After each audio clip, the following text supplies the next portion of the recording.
இன்னைக்கு நம்ம வந்து முக்கியமா இந்த நிகழ்வு ஏன் ஏற்படுத்திருக்கோம் உங்க எல்லாருக்கும் தெரியும். அதிகரித்து வருகிற பாலியல் வன்கொடுமைகள் மட்டுமல்ல, பெண்களுக்கு எதிரான பலவிதமான வன்கொடுமைகள் இன்னைக்கு நம்ம நாட்டுல ரொம்ப அதிகமா இருக்கு. இன்னைக்கு உலக அளவுல குளோபலா பாத்தீங்கன்னா every third woman suffers through violence all in the world. So உலக அளவுல ஒரு பெண் ஏதாவது ஒரு வன்முறை, அது குறிப்பாக பாலியல் வன்கொடுமைங்கிறது வளர்ந்த நாடு வளர்ற நாடு எல்லா நாட்டிலும் இருக்கு. ஸோ இந்த நிலை மாறுறதுங்கிறது ரொம்ப ரொம்ப ஒரு பெரிய விஷயம். இந்த நிலை மாறுவதற்கு பல வழிமுறைகளை நம்ம கடைபிடிக்கணும். அதுதான் முக்கியமா உங்களோட மீடியாவோட முக்கியமான பங்கு அதில் தான் இருக்கு. ஏன்னா நீங்க தான் இந்த அவேர்னஸை கொண்டு போறீங்க.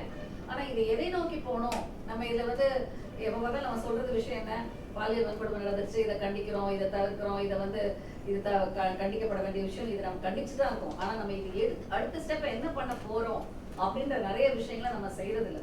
அதனுடைய ஆரம்பம் தான் இன்னைக்கு வந்து இந்த ஃபெடரேஷனோட வைஸ் பிரசிடென்ட் முறையிலையும் வேர்ல்ட் அசோசியேஷன் ஆஃப் செக்ஷுவல் ஹெல்த்தோட அட்வைசரி கவுன்சில் மெம்பரா எலெக்ட் ஆன எனக்கும் இந்த விதத்துல சில பொறுப்புகள் இருக்குன்றதை நாங்க உணர்றோம்.